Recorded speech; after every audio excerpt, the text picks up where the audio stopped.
All right, everybody, welcome to Math with Grace. Today we're going to be looking at Algebra, Unit 3, Lessons 11 through 15. Lesson 11 begins on page 38, and it's about solving equations with fractions or decimals.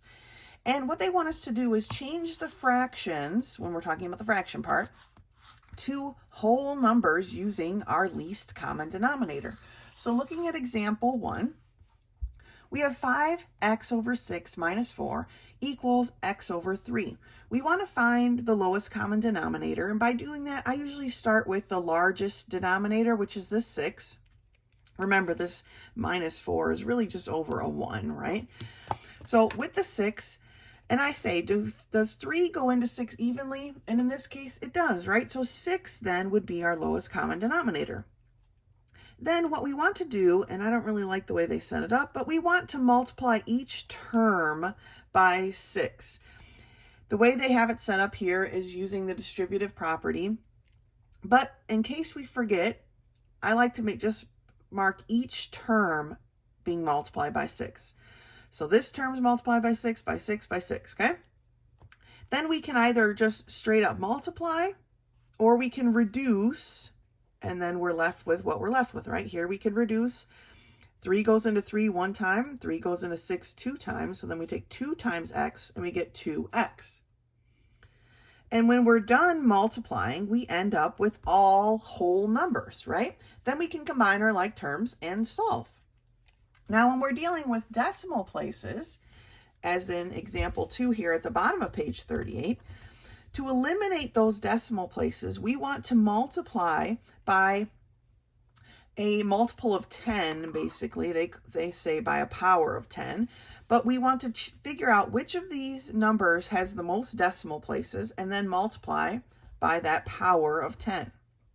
So here we have 0.02 meters minus, 0.02 m minus 1.5 equals 68.5. So this 0.02 has 2 decimals. That's the largest decimal, right? Or the most number of decimals. And so we're going to multiply each part of this equation by 100, because if we have 2 decimal places, we need 2 zeros to get rid of those, right? And when we do, we end up right here. So now we have 2m minus 150 equals 6,850. We simply moved our decimal place 2 places to the right. Now, you might be wondering, well, are we going to come up with the same answer? And yes, if we had solved with our calculator this problem, we still would have come up with this answer. That's the whole purpose of multiplying each term. As long as we multiply each term by the exact same thing, we will come up with the exact same answer. Okay, that's why we do on one side of the equal sign what we do on the other. That's why it's properties of equality, meaning we multiply by the same thing all the way across. So let's take a look at some of these problems. The problems begin on page 39. Let's take a look at number 1. We have 2x over 3 minus x over 3 equals negative 1/6, or 1 over 6. The 6 is my largest denominator, and I know that 3 goes into 6 evenly, so that's what I'm going to use for my lowest common denominator, right? So my lowest common denominator is going to be 6. So I'm going to multiply each term by 6. Now, in this case, I can reduce, right? 3 goes into 3 one time, and 3 goes into 6 twice, so I'm left with 2 times 2x. Minus, well, I can reduce here too. 3 goes into 3 one time, 3 goes into 6 twice, so now I have 2 times x. And that equals 6 over 6 is 1, so they cancel each other out. Don't forget that negative sign, though, so they're going to equal a negative 1. Now I can finish this multiplication and solve. 2 times 2x is 4x minus 2x equals negative 1. 4 x's, and you take 2 of those away, then we have 2x equals a negative 1. 2 is being multiplied by x. We're going to do the opposite and divide, so that our x is equal to a negative 1/2. Okay, so we found our lowest common denominator, multiplied every single term, reduced, solved, and got our answer. Let's take a look at number 2. Here we have x minus 1 over 4 equals x over 4 minus 1. 4 is the only denominator we have, so that's what we're going to use here. And we're going to multiply every single term by 4. It's getting a little bit messy, but we're going to do it anyway. So 4 times x is 4x.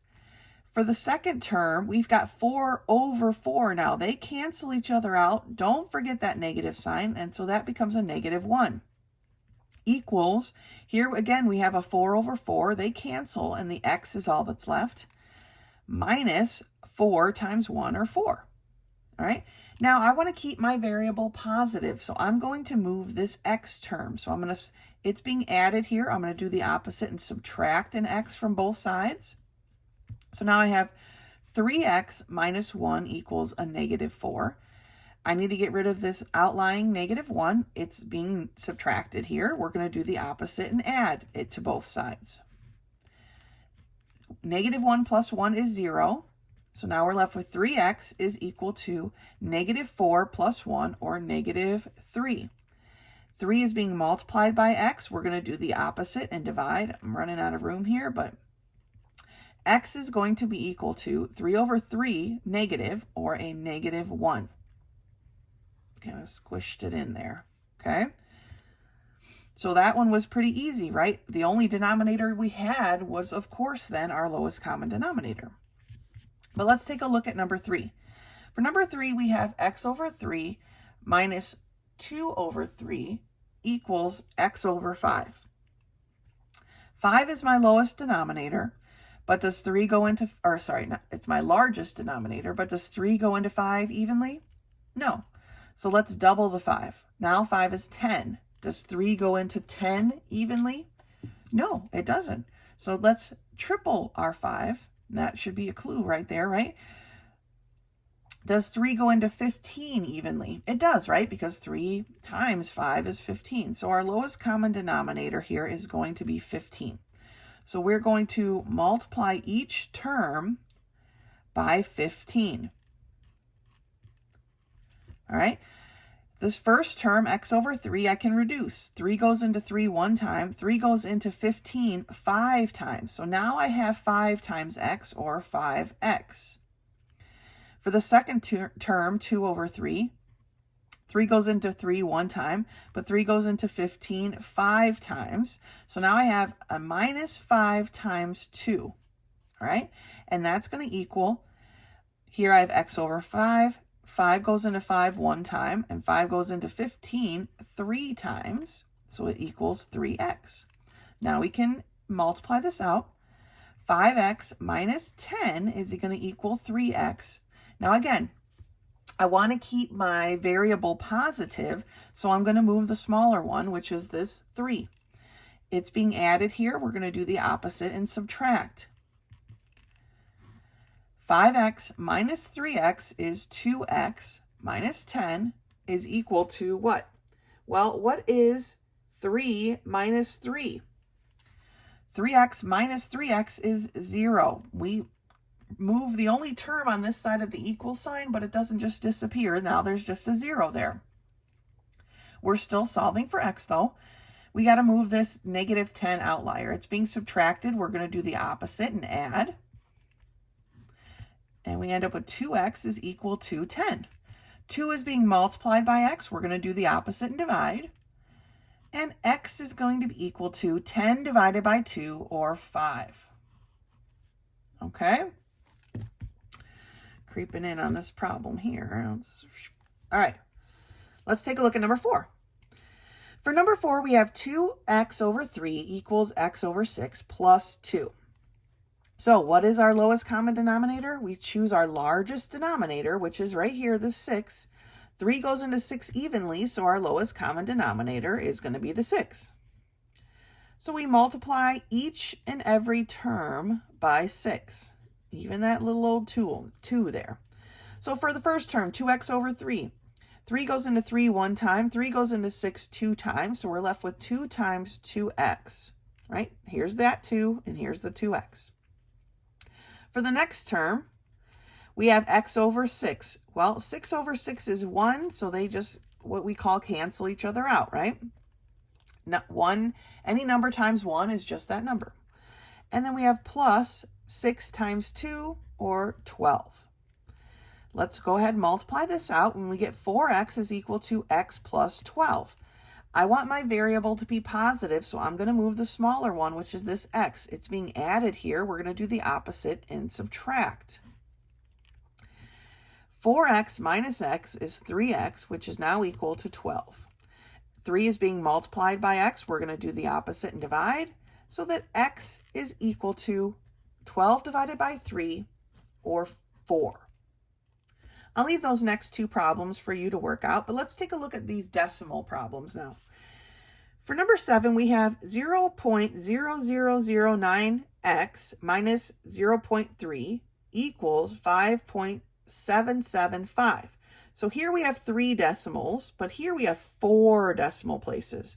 So that's the one we're going to use. So we're going to multiply each term, okay, by a 10 to the 4th, or a 1 with 4 zeros, right?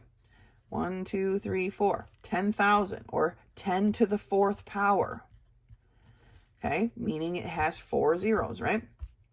And when we do that, we're moving our decimal place 4 places. 1, 2, 3, 4. That's what we want. So now we're left with a 9x. For this 3, we still need to move our decimal 4 places. 1 decimal place brings the 3 out, right? And then we have 2, 3, 4 more decimal places, right? We have to add those zeros. 1, 2, 3, 4. We would be adding. And then for this 5.775, 1 decimal brings a 7, 2 brings another 7, 3 brings a 5, and the 4th decimal place, we have to add a 0. Now we can solve, okay? Here's our x. We're trying to get that by itself. This 3,000 is kind of our outlier. Right? Not kind of, it is. It's being subtracted. We're going to do the opposite and add. Okay? 9x is going to be equal to 60,750. Okay, so 57,750 plus 3,000 gives us 60,750. The 9 is being multiplied by the x. We're going to do the opposite and divide. When we do that, we see that x is equal to 6,750. Now, again, like I said when I was talking about the examples over here, if you had solved this problem in its decimal form with your calculator, you still would have gotten 6,750. You got to remember, 0.0009 is a very small number. So compared to that very small number, 5 or almost 6 is a lot, all right? So yes, your answer is going to be a big answer. Let's take a look at number 8. For number 8, we have 1.2x plus 30 equals 170.4. So we have 1 decimal place by each of these, so we get an easy one here. So we're just going to multiply each term by 10. 10 is enough to move that 1 decimal out. So we end up with 12x plus 300 is equal to 1,704. Okay, now we're solving for x like usual. 300 is being added. We're going to do the opposite and subtract. So our 12x is equal to 1,404. Okay, 12 is being multiplied by x. We're going to do the opposite and divide so that x is equal to 117. Okay, so if we're working with the fractions, we need to find our lowest common denominator. I usually do that by taking the largest denominator and taking multiples of that until the other denominators go in evenly, okay? You don't want to aim too high, so take it one step at a time. For our decimals, we want to multiply by the power of 10 that is large enough to move all of the decimal places out of the decimals, right? Then we're dealing with just whole numbers and solving. Great job. That's lesson 11. Lesson 12 begins on page 43, and it's about subtracting polynomials. We've been adding polynomials for a bit now, And now we're moving on to subtracting. But here's the thing that we need to understand. In this paragraph up here, they talk about adding the opposite.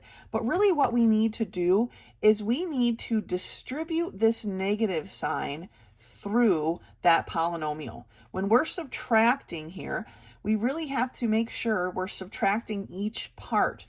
And so when they rewrote it here, this becomes, instead of a positive x to the third, it's negative x to the third, right? We're taking it away.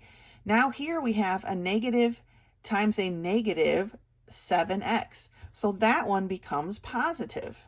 And then here with our distribution, we get a negative 1.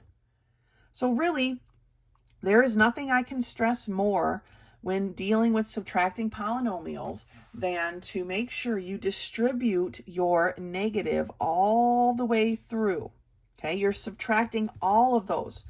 So for this one here, and I don't know why they didn't just drop the parentheses. I guess we can look down here. But we took a negative times a negative 5y squared, and we got a positive 5y squared. A negative times a positive yz gives us a negative yz. And a negative times a negative 7z squared gave us a positive 7z squared. Then we could define our like terms, right? And put everything together. So we're marking our like terms, and then we can combine our like terms. All right? So let's take a look at a couple of these problems here. Number 1, here at the bottom of the page, gives us the quantity 6d squared minus 4 minus the quantity d squared plus 6. So we need to make sure we distribute this minus through. So we basically just rewrite our first term, 6d squared minus 4, and then we take minus d squared minus 6. Okay, now we need to combine our like terms. Don't forget the signs when you're combining your like terms. So I've got 6d squared minus d squared, which gives me a 5d squared. Then I have a negative 4 minus 6. So we went down 4, then we went down 6 more. So that gives me a negative 10. And that's my answer, right? I can't solve it beyond that point. Let's take a look at number 2. We've got the quantity 6y plus 7 minus the quantity 5y minus 7. So here we need to be careful when we distribute our negative through. We're rewriting our first term. Then we take minus times the 5y, so minus 5y, and then minus 7. We can't have a minus in math, and it becomes a plus 7. So we have 6y plus 7 minus 5y plus 7. So we've got a y, constant, constant. So 6y minus 5y, right? If you threw 6 y's on a table and I took 5 away, you're left with a single y. And then 7 plus 7 is 14. Okay? Y plus 14. Let's turn the page and do a few more. All right, so we're in Algebra Unit 3, Lesson 12, page 44. I decided to do these on a separate sheet of paper just so I would have more room to do the work. So looking at problem 3, we've got the quantity 2s to the third plus s squared minus 7s minus the quantity 2s to the third minus minus s squared minus 3. So we need to make sure we distribute this negative all the way through and make sure we're doing that properly. So let's rewrite our first term, 2s to the third plus s squared minus 7s. A negative times 2s to the third gives me a negative 2s to the third. Negative times negative, so we've got a minus s squared, so it becomes a plus s squared. And then minus 3 gives me a plus 3, right? We can't have a minus in math, so it becomes a plus. Now we need to mark our like terms. We have an s to the third here and an s to the third here. S squared. Here is a just plain s, and here is a constant, right? Just a number. So we've got 2s to the third minus 2s to the third. Well, 2 minus 2 is 0, right? 0 times s to the third is 0. So these cancel each other out. They're no longer listed as the answer. They're gone. They're just a 0 now. Then I have s squared plus s squared. Now, remember, we've got this little invisible 1 in front of each of these. So I have a 1 plus a 1, or 2s squared. Looking at the next term, is this negative 7s? There is nothing for me to combine it with, so it just sits down here. And with this plus 3, there's nothing for me to combine that with, so it just comes on down too. So I'm left with 2s squared minus 7s plus 3. Let's take a look at number 4. For number 4, we have the quantity negative 10y squared minus 5y plus 2 minus the quantity 10y squared plus 2y plus 2. So again, we're starting by writing out our first polynomial. We're just rewriting it without the parentheses. Then I'm going to distribute my negative through my second polynomial. So negative 10y squared, negative times 2y gives me a negative 2y, and a negative times a 2 gives me a negative 2. Now we can mark our like terms.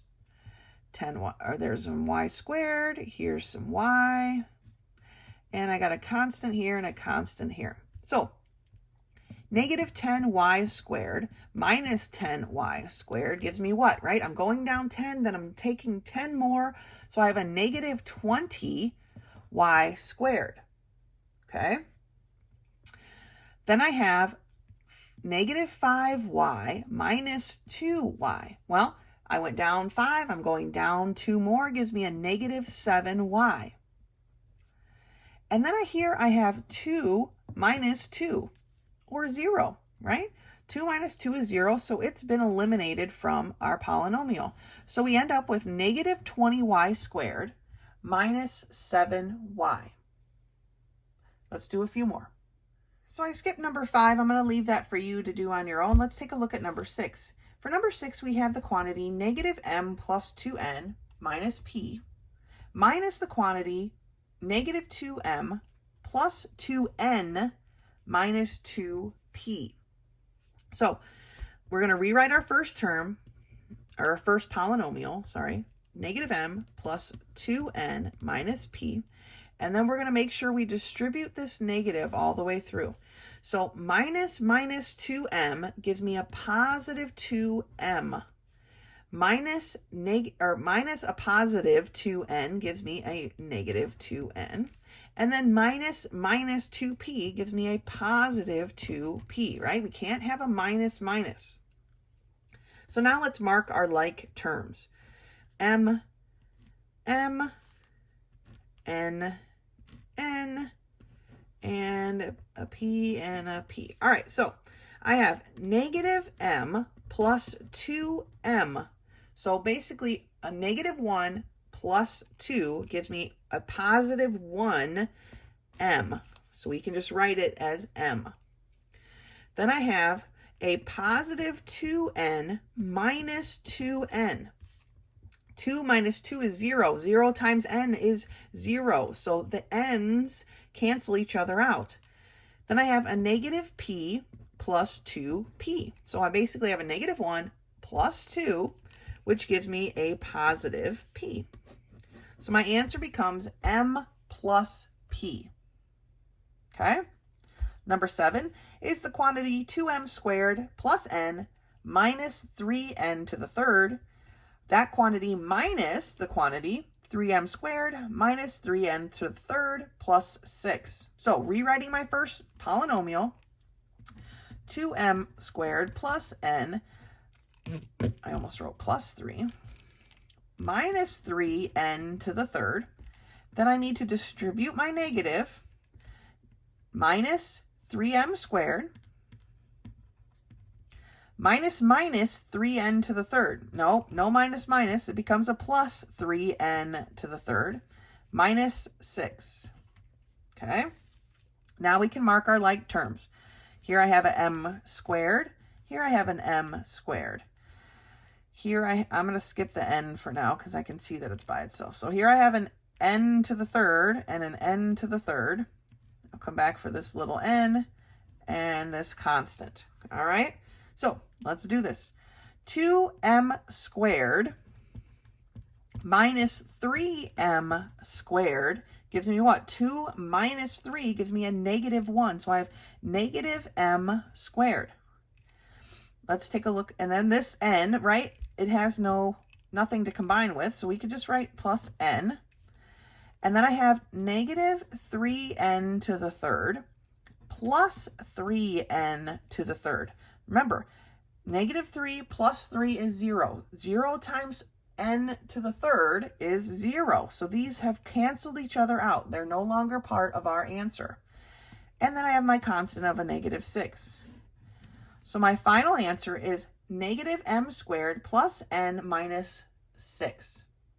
Okay? So when you're doing these subtracting polynomials, you've got to make sure you distribute that negative all the way through your second polynomial. Okay?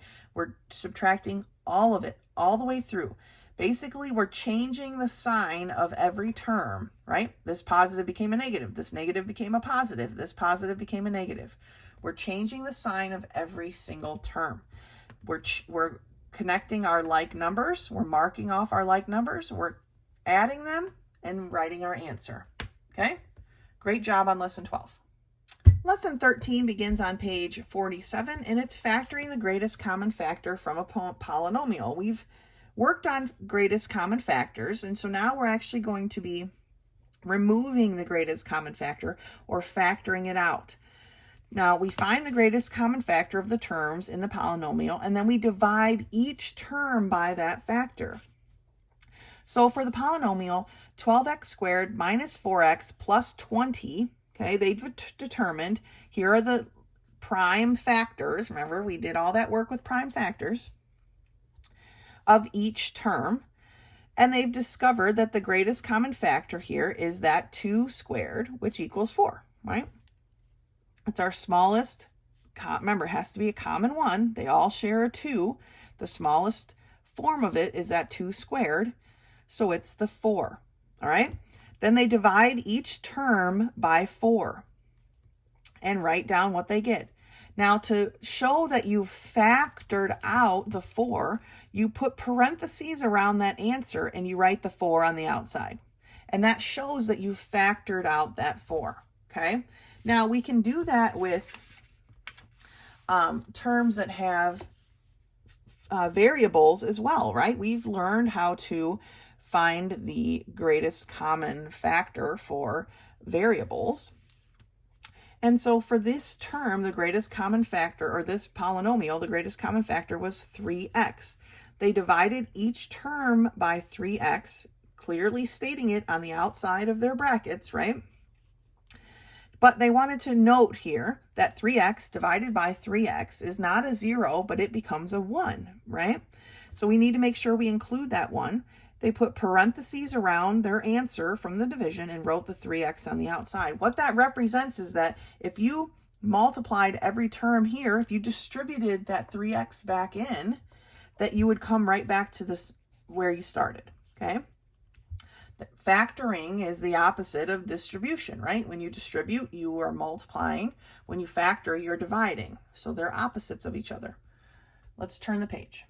One more note that they want to clarify here. If your first term is a negative term, when you factor, you want to factor out that negative sign so that your first term ends up being positive. Okay? You can look through that example, but we'll do one together. So let's take a look at a couple of these problems. So here in the bottom of page 48, we have 7m to the fourth minus 42m. 7 is a prime factor, right? So we know that the only thing that works with 7 is 7 and a 1. So our question is, does 7 go evenly into 42? It does, right? So we know that our greatest common factor is at the very least going to have a 7. But what about our variables? We have an m to the fourth and an m. So they both share a number of m's, but we have to take the lowest amount, and that's just this one m. So now we know our greatest common factor is 7m. So we can take each term and divide. I'm going to rewrite it just so it's a little bit clearer to see. So we have 7m to the fourth minus 42m, and we're dividing both of these, and that's why I kind of put my minus sign lower, by 7m, right? 7 divided by 7 is 1, so they cancel each other out. I'm going to move this m up. When it crosses this line, it changes its sign, so it becomes m to the 4 minus 1, right? Or m to the third power, m cubed. Now, 42 divided by 7 is 6. I'm just going to go ahead and write that right down there, right? 42 divided by 7 is 6. Don't forget your negative sign here. Now, m over m, remember, any number or variable over itself is just a 1. So they become a 1. They've kind of canceled each other out. Now, to represent that we factored something, we put our answer here in parentheses, and we write that 7m on the outside. So if we remultiplied 7m times m to the third, 7m times a negative 6, we would end up right back here where we started. So we're showing that we factored that out, that they had all of this in common, and we've pulled it out and set it on the outside. And here's what's left over. Okay? Good job. Let's take a look at number 2. For number 2, we have 2x squared plus 6x plus 12. Now, all of these numbers are even numbers, so we know that 2 goes into each of them evenly, right? This one we don't necessarily have to sit down and do our division box factoring, because 2 right here is a prime number. It's the smallest one. So we know a 2 goes into each of these, but is there anything else? Here we have an x squared and an x, but here we don't have a variable, so no, our variable is not going to be part of our greatest common factor. But the 2 is. So now, like I said, I'm just going to rewrite it to make it easier to see for you guys. And I'm going to divide each term by 2. So 2 over 2 is a 1, so that cancels itself out. So now I'm left with an x squared. 6 divided by 2 is 3, so that becomes a 3x. And 12 divided by 2 is 6. We put this in parentheses and we put our 2 on the outside. That shows we factored that 2 out. Okay, so our answer is 2 times the quantity x squared plus 3x plus 6.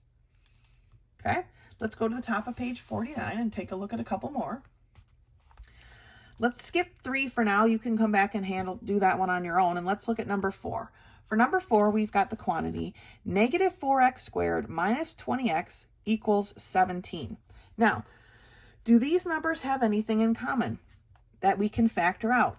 Unfortunately, they really don't, right? Because our coefficients are a 4, a 20, and a 17. 17 is a prime number, and it's not going to go into 4 evenly because it's already a 17, right?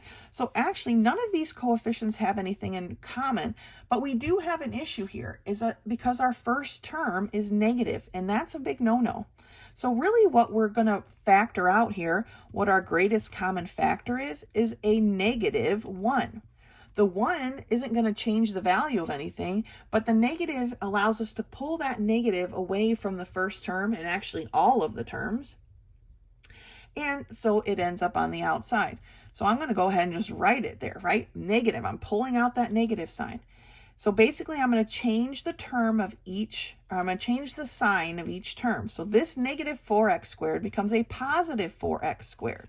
This negative 20x becomes a positive 20x. And this positive 17 becomes a negative 17. So you can see I didn't write the 1 because we don't need to. I just put the negative sign there. We've drawn out the negative, and our terms are exactly the same except for their sign. We just change the sign for each term. Let's take a look at number 5. For number 5, we have 12x squared yz minus 24xy squared z plus 15xyz squared. Now here we need to know the common factors, right? We need to find their prime factor. So I'm going to use this gray box over here. And I know 12 is an even number, and 2 goes into 12 evenly, and it goes in 6 times, right? 2 goes into 6 evenly 3 times. So there are my prime factors for 12. For my 24, I know 2 goes into 24 evenly. It gives me a 12. And 2 goes into 12 6 times. And 2 goes into 6 3 times. So here's my prime factors for that. Let's go back to the 12. I've got 2 squared times 3, right? For the 24, I've got 2 to the 3rd power times 3. And the last term is this 15. 2 does not go into 15, but 3 goes into 15 5 times. So I've got 3 times 5. So what here is our numerical greatest common factor for the coefficients? Well, what do they have in common? They only have this 3 in common. So the 3 is it. Now let's take a look at the variables. Here I have an x squared, an x, and an x. So they all have an x, but x to the 1 power, or just x, is the smallest one we've got. Then I have y squared, and y. Again, y is the smallest one we've got, right? I can't take a y squared out of this term because I only have 1. So y to the 1 power is it. Then I have a z, and a z squared. So again, the z to the 1 power is the smallest one. That's the one we have to choose. So our greatest common factor becomes 3xyz.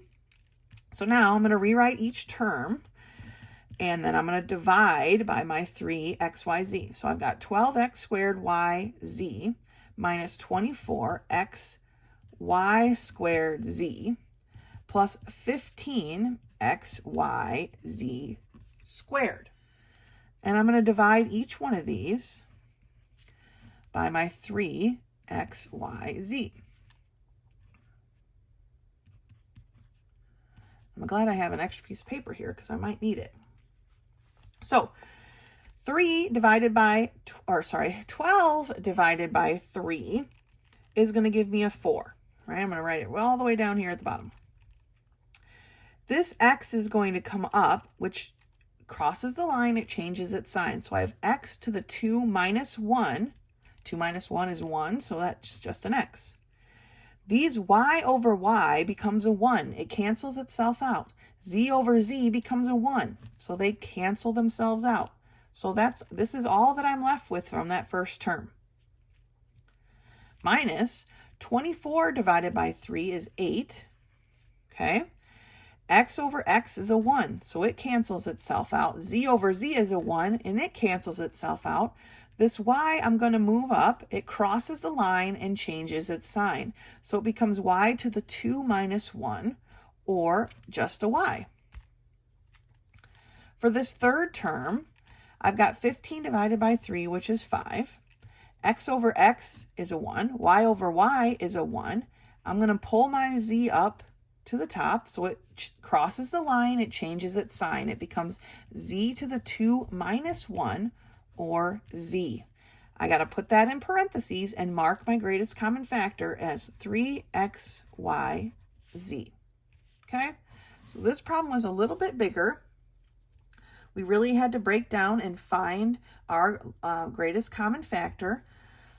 But once we got there, it was just a matter of simplifying our terms. Okay, so go ahead and do 3 and 6 on your own. Remember, you've got to find your greatest common factor with all of your variables, divide each term by that greatest common factor, and reduce. Make sure you put your parentheses around that and mark your greatest common factor on the outside. Good job. Lesson 14 starts on page 52, and it's about simplifying radicals. This is our last lesson for this video, and we're going to be talking about radicals. So it says that most numbers are not perfect squares or perfect cubes. Their roots are irrational. When roots cannot be expressed as integers, we leave them in the radical form.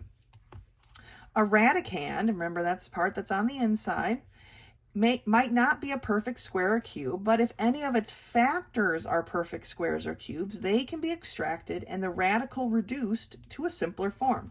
Now, I wish they had used different examples because, of course, this is a perfect root and so is this, so it's not really helping explain simplifying, but here is the basic property, and sometimes these equations confuse people because there's a lot of letters.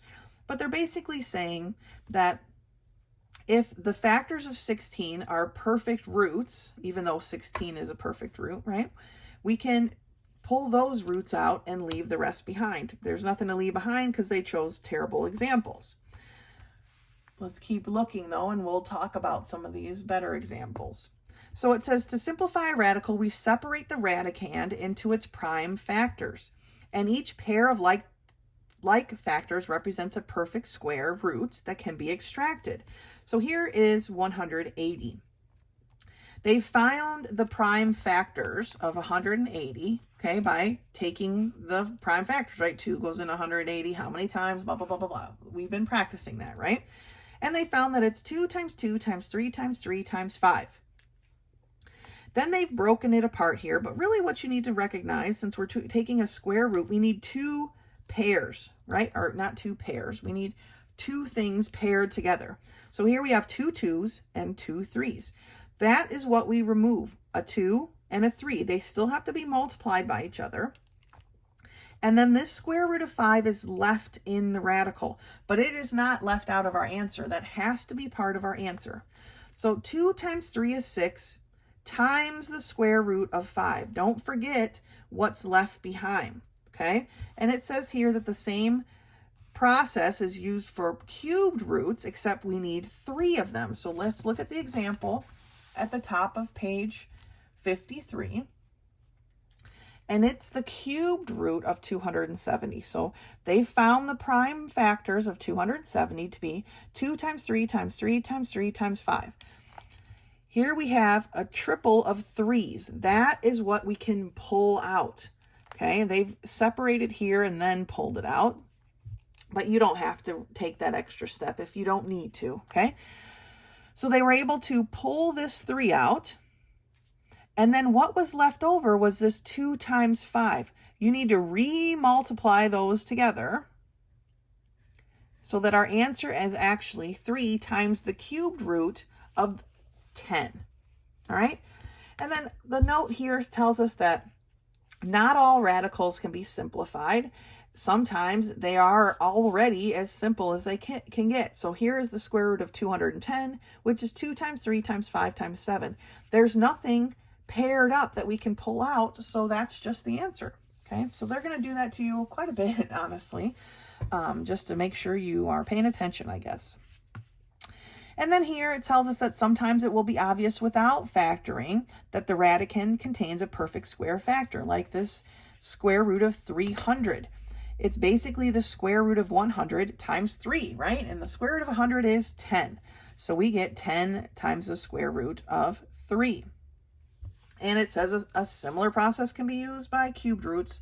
Most of us don't really recognize cubed roots very well, so probably not exactly beneficial. But let's turn the page. So let's do some of these problems on the page 54.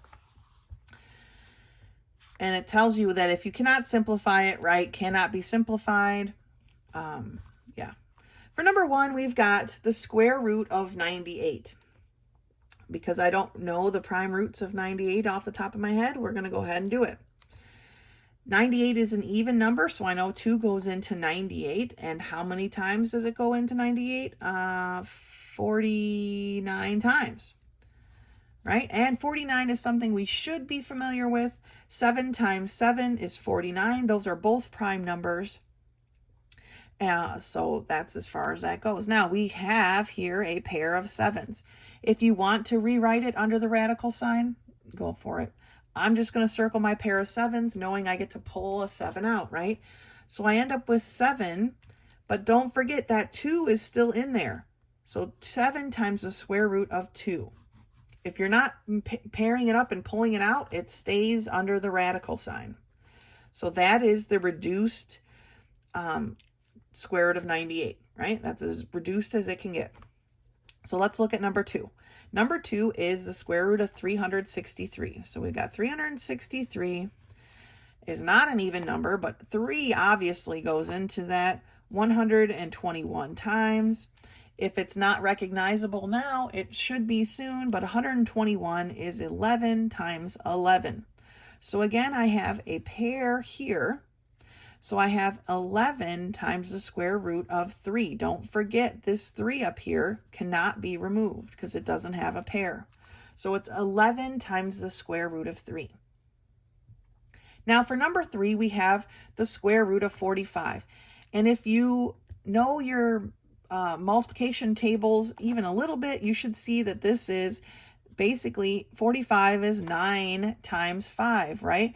Well, the square root of 9 is a perfect square. So this is when they're talking about being able to recognize perfect squares, because the square root of 9 is a perfect square, and that's the square, it's 3, right? The square root of 9 is 3. But don't forget that square root of 5 is still there. That's probably one of the biggest problems that new radical simplifiers have, is they forget what's left behind. Don't ever leave a man behind. We never leave a man behind, all right? So don't forget what's left behind.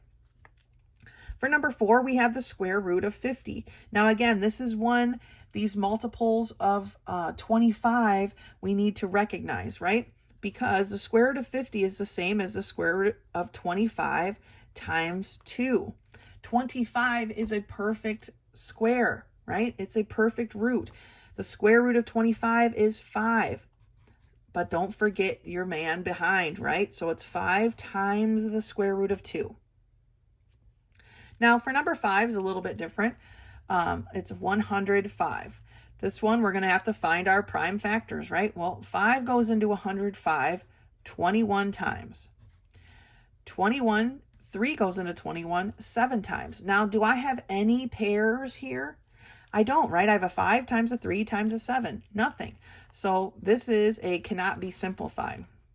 Cannot be simplified. CBS. All right? I'm not writing all that out. Cannot be simplified for number 5. There aren't any perfect roots that can come out, so it's already in its simplest form. Okay? Go ahead and do 6 and 7 on your own. Let's take a look at number 8 and 9, since those are our cubed roots. So for number 8, we've got the cubed root of 48. But first thing we want to do is find our prime factors. 48 is an even number, so 2 goes into 48 24 times. 2 goes into 24 12 times. 2 goes into 12 6 times.